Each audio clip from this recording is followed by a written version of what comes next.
Cracking down on corruption is the ongoing goal of the world's most influential economies. So, how did the U.S., China, and perhaps Greece do this year? We spoke to Transparency International's Max Heywood about the achievements and setbacks. One of the things we see this year is that no country around the world scores a perfect 100, meaning that its government is perceived as perfectly clean. So all governments around the world need to do more. So particularly, for example, in the US, there are many legislations that could be implemented to improve the score. For example, declaring the assets of public officials. And we see around the globe that there are some steps that have been made, but that much more needs to be done.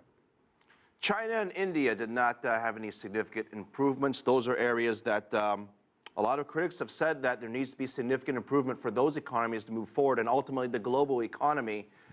Might we see some traction in those countries, and are you optimistic? Well, what we see is that these countries are starting to play a really important role in the global economy and will continue to do so and continue to grow in the coming years. And what's interesting is that as countries develop, their citizens start to have also stronger demands and start to expect more from their governments. So, for example, we've seen in China some increased activity to prosecute cases of corruption. But it's important to remember that the government cannot do this alone. So it's also needed to have increased participation of civil society and also the media to investigate cases of corruption. Also, for example, we see that a law to make asset declarations public, so for public officials to have to declare their interests, would go a long way towards improving the scores and the performance in anti-corruption in these countries. Right? Can I ask you a real simple question? I mean, we've talked about corruption so often on this show. What is the definition of corruption? Well, it's a really good question, and the definition has evolved over time. And in the beginning, it was very much focused on the abuse of public power, so the abuse of government power. But right now, the definition that Transparency International is working with and has for several years is the abuse of entrusted power for personal gain. Let me give you an example. Greece, not too far from your borders there in Germany.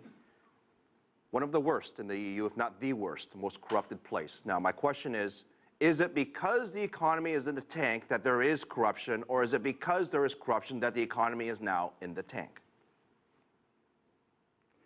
Well, I think the connection goes both ways. No doubt that the origins of the financial crisis in Greece and the debt levels in particular were definitely linked to corruption. But it's interesting that if we compare Greece to last year, there's actually an improvement. And we've actually seen, for example, the passing of a national anti-corruption law. So we're starting to see some positive movement, and hopefully Greece is starting to climb out of both the financial crisis and starting to improve in its anti-corruption activities. So hopefully we're starting to see the beginning of a recovery.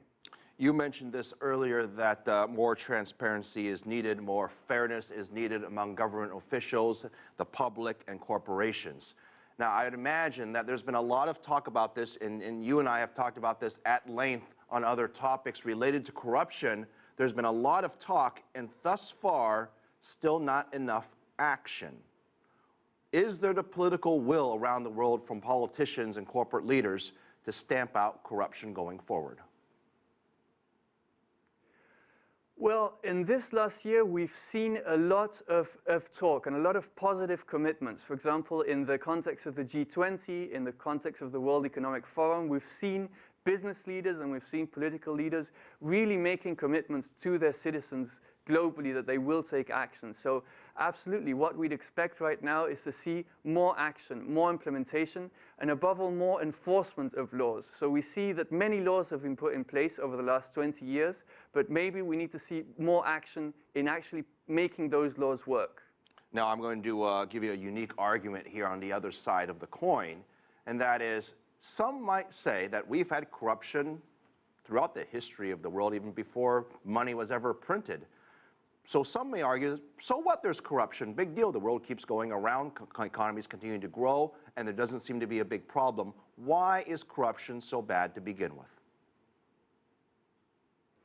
Well, the one thing that we keep emphasizing is that the cost of corruption is not just the cost of the bribe. It's not just the amount of, for example, the bribe that's being paid. The cost of corruption can be seen, for example, in poor quality infrastructure that doesn't meet the expectations of citizens, or in poor quality healthcare, or in low quality education. And especially in a context where, for example, the world is starting to think about how can we take things to the next level in the fight against poverty. It's just not acceptable to have this issue of corruption which is holding the world back. It's really not letting us get to where we should be in terms of the fight against poverty, for example.